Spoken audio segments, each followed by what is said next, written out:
Selamat datang kembali para sahabat pecinta mau berbicara. Bersama saya kembali Alusi Tim Karya Tuan Rumah mau berbicara ya. Dan di malam hari ini kita akan membicarakan bagaimana kita amati di media elektronik itu telah tersiar informasi rencana dari pemerintah daerah Kabupaten Manggarai Barat ya. Yaitu akan meminjamkan uang kepada perusahaan ya PT SMI ya, dan sejumlah 1 triliun dan 900 miliar itu akan nanti mereka mencoba untuk mendapatkan pinjaman dari beberapa kementerian di negara kita tercinta Republik Indonesia.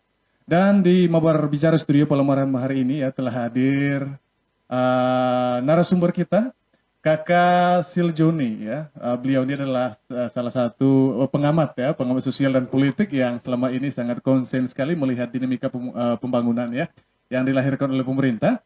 Juga di malam hari ini ya di Mawar Bicara Studio telah hadir Kakak Hiron. Selamat malam Kakak Hiron. Iya, luar biasa sekali. Dan tentu kita malam hari ini akan membicarakan seperti apa tanggapan ya dari narasumber berdua terkait rencana besar dari pemerintah daerah ya, Pak Edi dan Pak Wakil Bupati Bapak Weng ya, rencana peminjaman uang sebesar itu. Saya pertama dulu ke Kakak Hiron ya. Bagaimana Kakak Hiron menanggapi rencana pemerintah yang telah viral dia dipublikasikan di media, yaitu 1,8 triliun, 1,9 triliun atau 1,8. Oke, terima kasih pada Bung Luis. Yes. Oke. Saya kira ini bukan hal yang baru lah. Iya. Rencana pinjaman ini juga bagian dari program program Bupati. Iya. Dan itu sudah dikampanyekan, sudah dikatakan sejak beliau mencalonkan diri. Dan hari ini kan tinggal realisasinya saja pinjaman ini. Buat saya, ya kalau kita melihat logik di balik pinjaman ini, bahwa semangatnya kan meminjam ini untuk membangun infrastruktur katanya. Bahwa ada 60% infrastruktur kita yang parah, hanya 40% yang baik gitu. Nah, lalu hari ini dari kemarin mulai ini muncul di permukaan ketika kemudian didiskusikan dengan teman-teman di dewan gitu. Nah, buat saya rencana pinjaman ini mungkin saja pinjaman ini benar mungkin mau digunakan untuk itu, tetapi sebagai public mabar kita pun harus tahu gitu loh. Kenapa sih harus meminjam untuk memperbaiki infrastruktur ini gitu. Nah, dan saya lihat juga bahwa dari rencana pinjaman ini bukan hanya untuk infrastruktur aja, bukan hanya untuk jalan aja. Yang katanya mau 1.000 kilometer itu perbaikan, tetapi juga untuk lahan parkir dan rumah toko. Itu saya kutip dari mediaindonesia.com kalau tidak salah. Betul. Kenapa sih harus meminjam gitu loh? Apakah tidak ada cara yang lain gitu loh? Kan itu. Nah, kenapa saya bertanya begitu gitu? Sorry aja, sebagai warga negara Indonesia saya punya trauma lah. Kita trauma lah dengan namanya utang ini. Gitu. Nah, kenapa? Soeharto itu mewarisi kita utang banyak gitu loh. Nah, beliau membangun infrastruktur dulu. Beliau membangun, jangan lupakan itu bahwa dulu rakyat negara ini pernah mengeluh-elukan Soeharto ketika pembangunan infrastruktur di mana-mana. Dan tahu-tahu sumbernya pinjaman. Nah, 32 tahun kemudian baru kita tahu, oh ternyata kita ini menanggung pinjaman yang banyak gitu loh. Dan itu diwarisi terus-menerus dari setiap presiden. Nah, pantas dong kalau kita sedikit takut gitu loh. Jangan-jangan ini lebih parah juga gitu loh. Ketika dia sampai ke daerah, daerah meminjam, terus gimana ini nanti ke depannya? Dan itu saya kira itu normal lah. Lalu yang kedua gini, sebagai publik, karena ini kan meminjam bukan pinjaman pribadi, ini pinjaman daerah. Nah, kita juga harus tahu gitu loh.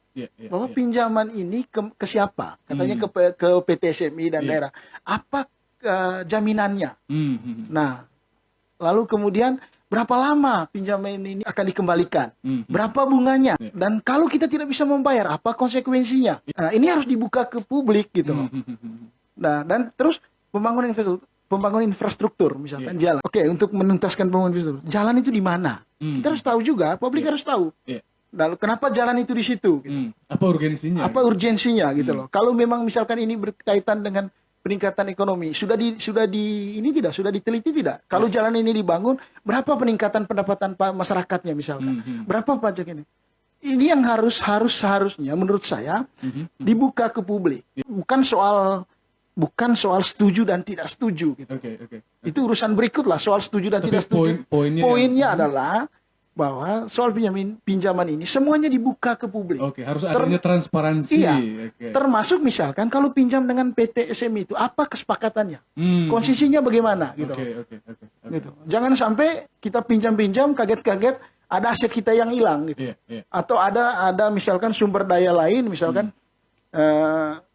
sumber tambang atau sumber gas alam atau yang sekarang lagi heboh lah misalkan soal Sanonggoang itu. Jangan-jangan itu menjadi underlying utang kita. Soal geothermal itu. Soal geothermal jangan sampai gitu. Nah, ini yang harus kita pikirkan. Gitu. Itu sementara lah, nanti kita akan berkembang. Baik, Kakak Hiron luar biasa sekali ya. Tanggapan yang Kakak Hiron terelaborasikan tadi terkait bagaimana rencana pemerintah ini untuk meminjam ya katanya pembangunan infrastruktur di Kabupaten Manggarai Barat sebesar 1,8 triliun dan ini dana fantastis tentunya. Tentunya kita juga ingin mendengarkan seperti apa pandangan ya dari Kak Kasil ya sebagai pengamat sosial politik di Kabupaten Manggarai Barat. Silakan Kak Kasil. Baik, terima kasih Om Lois. Saya coba melihat kebijakan pemerintah daerah ini dalam visi resim Ediweng, Mabar Bangkit menuju Mabar Mantap. Mengacu pada pengalaman resim sebelumnya, saya kira untuk pembangunan infrastruktur jalan dan jembatan harus kita akui gagal total. Kalaupun ada pembangunan, tapi kualitasnya asal-asalan. Karena itu resim Ediweng ini terlihat sekali ingin secara agresif dan progresif untuk mewujudkan visi Mabar Bangkit menuju Mabar Mantap, di mana salah satu poin yang hendak digenjot adalah percepatan pembangunan infrastruktur jalan dan jembatan. Karena jalan dan jembatan itu bisa sebagai urat nadi pertumbuhan ekonomi di Manggarai Barat. Kalau hanya mengandalkan dana APBD dan dana transfer DAUDAP, rasanya sulit untuk mengakselerasi kemajuan pembangunan di Manggarai Barat. Karena itu saya pikir sangat logis kalau pemerintah daerah kita sekarang ini coba berpikir alternatif untuk memecah kebuntuan agar stagnasi pembangunan infrastruktur pada kepemimpinan sebelumnya tidak terjadi lagi pada saat ini. Karena itu menurut saya selagi tujuannya positif, yaitu percepatan pembangunan infrastruktur di seluruh Kabupaten Manggarai Barat, 12 kecamatan, tentu dengan prioritas yang saya yakin sudah dibuat atau dirancang oleh Pemda. Sebagai publik, saya kira kita perlu apresiasi. Ini pemimpin yang bertindak out of the box. Kalau hanya mengikuti pola konvensional sebelumnya, agak sulit untuk kita melihat visi Mabar Bangkit dan menuju Mabar Mantap itu terrealisasi. Sehingga mungkin peran kritis atau kontrol publik terhadap kebijakan ini terlihat waktu pelaksanaannya nanti. Saya kira memang perlu pengawasan karena ini dana pinjaman, maka pemanfaatannya harus betul-betul sesuai dengan tujuan utama, yaitu peningkatan kemajuan pembangunan infrastruktur baik dari segi kuantitas maupun kualitas. Menarik apa yang disampaikan oleh Kakak Hiron tadi. Apa urgensi sesungguhnya dari rencana pemerintah ini hingga berani meminjam dana sebesar itu, 1,8 triliun, Kakak Jono? Ya, saya kira seperti yang saya jelaskan tadi, tentu tujuan utamanya adalah supaya agenda mempercepat pembangunan infrastruktur jalan dan jembatan yang adalah urat nadi pembangunan ekonomi di Manggarai Barat harus segera terrealisasi. Kalau hanya mengandalkan dana perimbangan dan APBD, rasanya sulit karena ada banyak sektor lain yang juga membutuhkan dana yang sama, sehingga tidak cukup kalau mengandalkan dana tersebut. Karena itu sangat logis, sangat masuk akal ketika pemerintah daerah coba mencari alternatif lain. Mumpung dari sisi regulasi sudah dibuka kesempatan untuk itu. Sehingga menurut saya sejauh tidak menabrak regulasi dan juga tim survei atau asesor menyetujui bahwa pemerintah daerah atau Kabupaten Manggarai Barat punya potensi untuk melunasi pinjaman tersebut, tentu dengan berbagai kriteria, ya saya kira sebagai publik kita support. Yang menjadi penanggung jawab utama untuk mengembalikan pinjaman tersebut adalah pemerintah daerah. Maka tugas kita sebagai publik menurut saya ya tinggal kontrol atau pengawasan ketat pada saat pelaksanaan operasionalnya nanti, di mana proses pemberian proyek kepada kontraktor itu harus melalui mekanisme pelelangan yang fair, sehingga tidak memberi ruang bagi kontraktor abal-abal atau kontraktor yang hanya mencari keuntungan sesaat ketika berafiliasi dengan pemerintah. Oke, baik. Yang tadi disampaikan ke Joni itu menarik ya, bahwa memang tagline atau jargon saat pemilihan kepala daerah kemarin dari paslon Edi Weng itu sangat kental sekali menyatakan atau apa ya jargonnya itu kemarin mabar bangkit, mabar mantap ya, mabar bangkit menuju mabar mantap begitu. Nah tentu ini adalah kontrak politik ya antara Edi Weng dengan masyarakat Manggarai Barat begitu. Dan tadi disampaikan bahwa Edi Weng ini adalah pemimpin di rezim ini yang disampaikan oleh Kakak Joni sebagai Dwi Tunggal yang think out of the box begitu ya. Kendati pun di satu sisi ya, melihat eksistensi dari Manggarai Barat yang kaya akan sumber daya begitu, ketika itu misalnya dimaksimalkan dan lain sebagainya begitu, ini tentu akan berkontribusi terhadap pembangunan dan pertumbuhan daerah kita. Bagaimana Kakak Hiron melihat hal ini, bahwa apakah yang disampaikan Edi Weng dari jargon politik yaitu mabar bangkit menuju mabar mantap ini bisa dikatakan sekarang dengan melakukan pinjaman itu adalah think out of the box begitu? Ya, saya gimana ya? Bukan soal out of the box. Tapi soalnya gini, mari kita letakkan persoalan bahwa kita punya problem kita itu adalah infrastruktur salah satunya. Dan setuju. Tinggal bagaimana cara mengatasi infrastruktur. Dan Edi Weng menawarkan itu dengan jalan utang. Itu logiknya kan gitu. Dia menawarkan bahwa ini harus dipercepat ini. Dengan utang. Niatnya baik. Poin saya tidak menolak niat baik, tapi kita harus sadar bahwa niat baik tidak selamanya berlaku baik. Gitu. Niat baik tentang evolusi dari Hitler kan menyebabkan 30 juta manusia mati gitu. Gitu loh. Ingat itu. Dia punya niat baik. Membangun ras yang baik gitu. Nah, tapi ada 30 juta orang harus mati demi itu, demi niat baik itu. Nah, begitu juga dengan ini gitu. Ini niat baik. Lalu pertanyaannya saya, apa harus dengan berhutang? Membangun daerah ini. Membangun infrastruktur yang 1000 km itu apa harus dengan berhutang? Itu yang pertama. Lalu yang kedua, apa memang harus diselesaikan dalam waktu 3 tahun ini? Oke. Kenapa? 2024 kan pilkada lagi, bro. Itu loh. Gitu. Ini pilkada lagi. Gitu. Saya hanya takut gini lah. Rupanya gini. Tren-tren terakhir-akhir ini kan tren infrastruktur gitu. Ini tren infrastruktur. Apalagi Jokowi dengan infrastrukturnya. Dan terpilih lagi gitu loh. Dengan infrastrukturnya.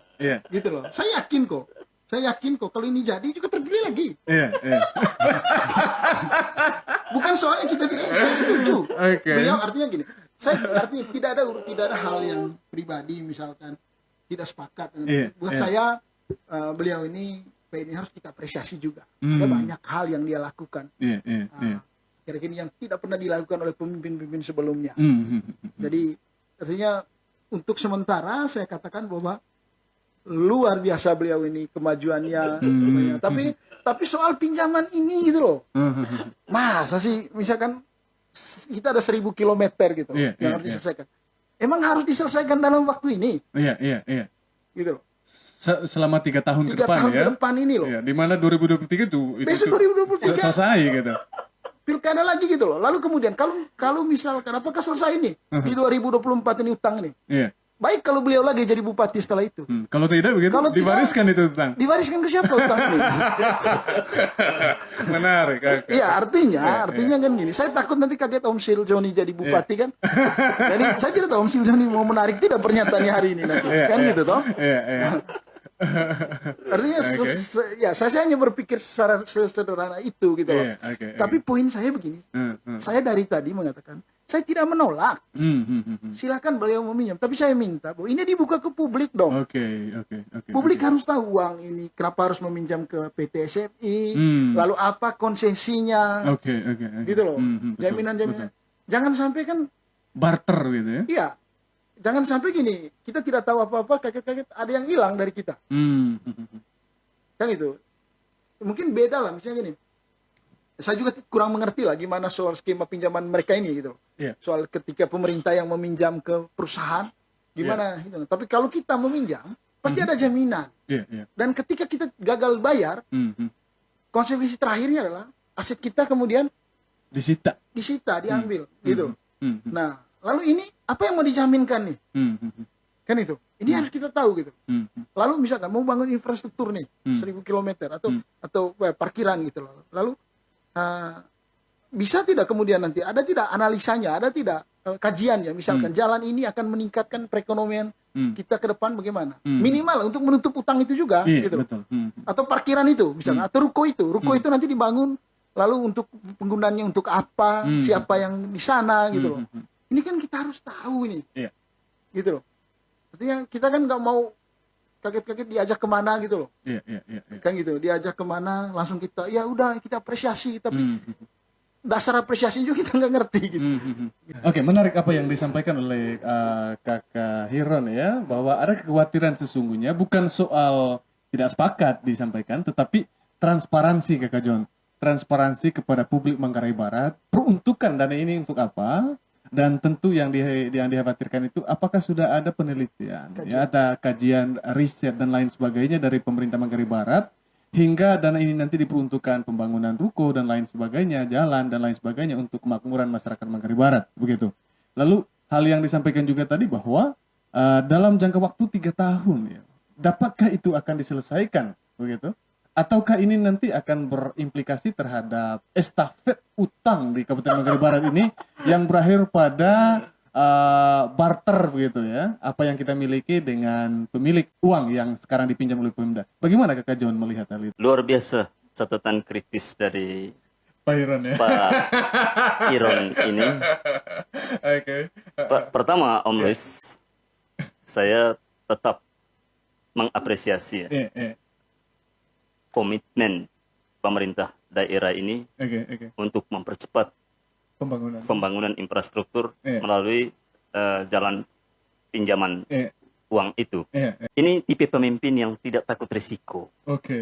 Jadi mereka betul-betul bertarung apapun risikonya. Yang terpenting visi politik Mabar Bangkit menuju Mabar Mantap, yang salah satunya perbaikan infrastruktur secara masif di Manggarai Barat terrealisasi. Terkait soal transparansi ataupun penjelasan secara detail skema pinjaman itu juga berkaitan dengan riset soal keuntungan di balik penggunaan uang itu. Saya kira, ini dugaan saya, pemerintah daerah sudah melakukan itu. Hanya memang media kita punya ruang yang terbatas untuk mempublikasikan semua materi proposal pemerintah dalam mengajukan Mhm. pinjaman Iya. itu. Iya, iya. Karena itu saya kira kalau publik penasaran, Mhm. publik mempunyai rasa ingin tahu Mhm. tentang rasionalitas di balik keputusan meminjam dana sebesar 1,8 triliun itu, Mhm. Mhm. maka saya kira tidak salah kalau bertemu langsung Mhm. dengan para pengambil kebijakan, dalam hal ini Mhm. Bupati Mabar, untuk mendapat Mhm. penjelasan yang lebih rinci dan komprehensif Oke. tentang itu. Karena saya kira tidak ada juga dalam regulasi soal kewajiban untuk menjelaskan, untuk mensosialisasikan secara detail kepada publik. Iya. Bahkan presentasi di depan anggota dewan pun tidak harus. Oke. Tapi karena Bupati Edi membangun sinergisitas yang baik dengan anggota dewan, maka ya beliau berinisiatif untuk coba mempresentasikan itu di hadapan dewan dan meminta tanggapan Iya, iya. dari anggota dewan. Kekhawatiran ya, ini hal yang implisit yang disampaikan oleh narasumber kita juga, Kakak Hiron tadi, bahwa ini nanti akan berjalan ya, keabsahan dari kekuasaan Edi Weng sebagai pemerintah daerah di Kabupaten Manggarai Barat itu 2 tahun lagi ya, realnya dari sekarang begitu. Dapatkah itu terselesaikan dalam jangka waktu yang begitu singkat Ya. dengan fantastis Saya pinjaman? sudah sampaikan di awal Hmm. bahwa sebelum pemerintah pusat menyetujui proposal pinjaman dari pemerintah daerah, Iya. tentu mereka mengutus tim assessment untuk menilai layak tidak Pemerintah daerah pemerintah Manggarai Barat- daerah untuk mendapatkan dana pinjaman sebesar itu. Dan berdasarkan penilaian dari tim assessment ini, ternyata potensi yang ada di Manggarai Barat memang memungkinkan untuk bisa melunasi utang sebesar itu dalam jangka waktu tertentu. Soal apakah harus dilunasi pada saat periode kepemimpinan Edi Weng, Iya. itu tidak harus sebetulnya. Oke, oke. Tidak harus. Kalau memang periode ini tidak selesai, ya bisa dilanjutkan oleh periode berikutnya. Syukur kalau umpamanya Edi Weng terpilih kembali. Oke, Berarti mereka masih berkewajiban untuk melunasi utang tersebut. Tapi kalau tidak, ya itu juga menjadi tanggung jawab dari pemerintah daerah yang berkuasa saat itu nanti. Selanjutnya, oke. Ya, terima Oke, kasih. baik. Kakak Hiron dan Kakak Sil ya, sangat luar biasa sekali pandangan-pandangan, tentunya ini bertujuan akan kebaikan Manggarai Barat begitu ya, di mana kita melihat bahwa eksistensi dari pemerintah daerah yang ada saat ini ya, dia memang harus do something, melakukan sesuatu untuk kesejahteraan Manggarai Barat di hari-hari yang akan datang. Dan